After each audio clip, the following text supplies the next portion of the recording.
केंद्रीय कृषि मंत्री शिवराज सिंह चौहान आज मध्य प्रदेश में कई कार्यक्रमों में शामिल हुए। तिरंगा यात्रा के दौरान उनका जोरदार स्वागत किया गया। केंद्रीय कृषि मंत्री और मध्य प्रदेश के पूर्व सीएम शिवराज सिंह चौहान जहां भी पहुंचे, समर्थकों ने उनका ग्रैंड वेलकम किया। विदिशा में इंडिया टीवी से खास बातचीत में शिवराज सिंह चौहान ने बताया कि कैसे वो अन्नदाताओं को ऊर्जा दाता बनाने के प्लान पर काम कर रहे हैं। वहीं उन्होंने ये भी बताया कि विकसित भारत में किसानों का रोल क्या होगा। करीबन 5 घंटे से ज़्यादा चली तिरंगा रैली के बाद अब केंद्रीय कृषि और ग्रामीण विकास मंत्री शिवराज सिंह चौहान जी एक बार फिर हमारे साथ हैं और हम इनसे बातों का सिलसिला जारी करते हैं। सर, प्रधानमंत्री मोदी जी का फोकस सोलर एनर्जी पर भी रहा है। अब आपके पास कृषि भी है, ग्रामीण विकास भी है। किसानों को सोलर एनर्जी से किस तरीके से जोड़ के या क्या कंसेप्ट है इस पूरी अगर चर्चा पर हम बात करें? प्रधानमंत्री जी का उद्देश्य अगर एक शब्द में कहूं तो विकसित भारत का निर्माण है और उसके लिए वो जी जान से जुटे हुए हैं। विकसित भारत के लिए विकसित खेती जरूरी है, समृद्ध किसान आवश्यक है। विकसित भारत के लिए गांव का विकास जरूरी है। विकसित भारत के लिए महिला सशक्तिकरण, बहनों का आर्थिक, सामाजिक, राजनीतिक, शैक्षणिक सशक्तिकरण जरूरी है। इन सब पहलुओं पर वे काम कर रहे हैं। वे हमारी प्रेरणा हैं और उसी काम को भर क्षमता हम आगे बढ़ाने की कोशिश करते हैं। अब प्रधानमंत्री जी ने खेती में बिजली चाहिए तो वो विजनरी है। उन्होंने सोलर एनर्जी, सूरज की ऊर्जा से किसानों के खेत कैसे सिंचित हों और अतिरिक्त बिजली किसान पैदा कर लेता है तो उसको बेचे, ग्रिड में डाले। तो उन्होंने कहा अन्नदाता ऊर्जा दाता भी बने। पीएम कुसुम योजना इसके लिए बनाई गई है और उसके 3 तरह के मॉडल हैं। एक, किसान सोलर पैनल लगाएगा, कोई और भी लगा सकता है और उसको ग्रिड में देगा और उससे पैसे कमाएगा। दूसरे, सोलर पंप लगाकर किसान अपने खेत में सिंचाई करेगा। और तीसरा है कि वो सोलर पंप लगाएगा, सोलर पैनल बिछाएगा, बिजली पैदा करेगा। जब सिंचाई के लिए उसको ज़रूरत होगी तो वो खुद बिजली का उपयोग करेगा और उसको ज़रूरत नहीं होगी तो वो ग्रिड में डालेगा और ग्रिड में जो बिजली वो डालेगा उसका पैसा उसको मिलेगा। तो खेत की सिंचाई भी हो गई और बिजली से पैसा कमा भी लिया उसने। अद्भुत सोच है प्रधानमंत्री जी का। अब जिन्होंने नई योजना बनाई घर के बिजली के लिए, निःशुल्क बिजली की, उनकी कल्पना देखिए। उन्होंने बिजली बिल माफ़ करने की बात नहीं की, उन्होंने योजना ही ऐसी बनाई कि किसान अपने घर पर सोलर पैनल लगाएगा, सोलर की बिजली लगाएगा। पीएम सूर्या मुफ्त बिजली योजना, अपने घर में भी बिजली देगा और बचेगी तो बेचेगा, ग्रिड में डाल देगा तो बिल जीरो ही हो जाएगा।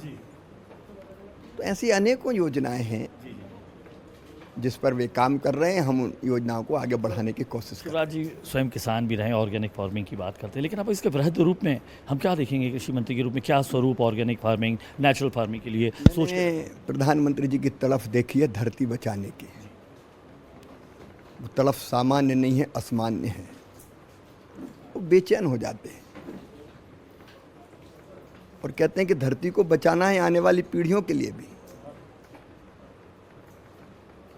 आखिर मिट्टी को हम, धरती माँ को हम कितना बीमार करेंगे? अनियंत्रित और अधिक केमिकल फर्टिलाइजर की खेती के कारण जमीन अब उर्वरा क्षमता खो रही है। मित्र कीट मारे जा रहे हैं। केंचुए का पता नहीं है। धरती पर जो सबसे बड़ा नेचुरल खाद देता था, मिट्टी खाता था, मिट्टी निकालता था, वो खाद के रूप में परिवर्तित होती थी और कई फीट नीचे जाता था, फिर ऊपर आता था। बरसात के दिनों में केंचुआ घर में घुसते थे, लेकिन हमने पेस्टिसाइड और फर्टिलाइजर डाल डाल के केंचुए ही मार डाले। और ऐसे अन्न से जिसमें ज़्यादा केमिकल फर्टिलाइजर है जो पैदा हो रहा है, उससे धरती का स्वास्थ्य बिगड़ रहा है, नदियाँ प्रदूषित हो रही है, लेकिन आदमी को कितनी बीमारियाँ हो रही है, क्या हम उनके बारे में नहीं सोचेंगे? इसलिए प्रधानमंत्री जी ने प्राकृतिक खेती के हमें निर्देश दिए हैं। जबरदस्ती नहीं, एक साथ नहीं, धीरे धीरे प्रयोग करेंगे। प्राकृतिक खेती का मिशन उनका संकल्प है जो जल्दी आ रहा है, और उसमें कल्पना यही है कि किसान अपनी ज़मीन के एक छोटे टुकड़े पर प्राकृतिक खेती शुरू करे। और जो प्रयोग हुए हैं वो वैज्ञानिकों ने सिद्ध किए हैं कि प्राकृतिक खेती अगर सही ढंग से की जाए, क्योंकि उसमें बाहर से कुछ नहीं डालना, बीजामृत बनाना है तो गोबर, गोमूत्र, अलग अलग उनको जो इनपुट डालना वो वहीं धरती में मिलेंगे। एक गाय चाहिए, गाय का गोबर चाहिए, गोमूत्र चाहिए, वे थोड़ा सा बेसन चाहिए, तो हर किसान कर सकता है। ढंग से अगर वो करेगा तो जितना केमिकल फर्टिलाइजर में उत्पादन होता है उतना उत्पादन प्राकृतिक खेती में भी होगा, और उसमें कोई रोग दोष नहीं रहेंगे। ज़मीन में केंचुए से लेके मित्र कीट बढ़ जाएंगे, ज़मीन और उर्वरा हो जाएगी, उससे जो फल पैदा होंगे ज़्यादा रसीले और स्वादिष्ट होंगे, भोजन ज़्यादा पोषक होगा। तो हम धीरे धीरे, ज़बरदस्ती नहीं, धीरे धीरे प्राकृतिक खेती 1 करोड़ किसानों को हम जागरूक करेंगे। उनमें से 18,75,000 को हम प्रेरित करेंगे वो प्राकृतिक खेती करें, और छोटे हिस्से में करें। 7.5 लाख हेक्टेयर से शुरू करेंगे। प्रधानमंत्री जी के इस पवित्र संकल्प को पूरा करने में कृषि विभाग कोई कसर नहीं छोड़ेगा। सर, एक और महिला सशक्तिकरण पर बात होती है। मोदी जी भी महिला सशक्तिकरण की बात करते हैं। सोशल रिफॉर्म्स महिलाओं के प्रति भी बहुत ज़्यादा है। महिलाओं की रिफॉर्मिंग के लिए भी कुछ इस तरीके के प्रोजेक्ट्स हैं, कैसे आगे बढ़ाया जाए? बहन किसान भी है, लेकिन किसान के साथ साथ किसान में सहयोग करने वाली सबसे बड़ी ताकत है, और इसलिए कई तरह की योजनाएं, जैसे उन्होंने कृषि सखी, द्रोण दीदी, प्राकृतिक खेती के लिए भी हम कृषि सखी को, बहनों को ट्रेंड कर रहे हैं, और प्रशिक्षण प्राप्त करके वो गांव में किसानों को प्राकृतिक खेती सिखाएगी, उसके फ़ायदे बताएगी, जागरूक भी करेगी। वो किसान भी होगी और खेती सिखाएगी भी। सर, किसानों की समस्याओं को लेकर हमने देखा बीते 2 बारों से देख रहे हैं, लगातार द्वंद्व रहा है। कैसे शिवराज जी किसानों की समस्याओं से, और जो भी बातचीत होती रही है अब तक, उन्हें प्रधानमंत्री जी कर ही रहे हैं किसान के लिए, खेती के लिए, और हमने कहा कि संवाद से समाधान। तो हर एक से अगर समस्या है तो हम बात करेंगे, समाधान करेंगे, मिलजुल के करेंगे, और विकसित भारत के निर्माण के लिए किसान भाइयों को जुटना है, बिना उनके थोड़ी बनेगा। तो प्रधानमंत्री जी के आह्वान पर विकसित भारत बनाने के लिए, विकसित खेती के लिए जी जान से जुटेंगे, किसानों के साथ ही जुटेंगे। हम और किसान, सरकार और किसान एक नहीं है, एक में एक है, परिवार की तरह मिलकर काम करेंगे। कृषि मंत्रालय के बाद आपके ग्रामीण विकास मंत्रालय आता है। देश की ग्रामीण इलाकों की आर्थिक सामाजिक स्थिति के लिए बहुत ज़रूरी हो जाता है बेहतर शिक्षा, बेहतर विकास, बेहतर सड़कें, बेहतर आवास, तमाम योजनाएं।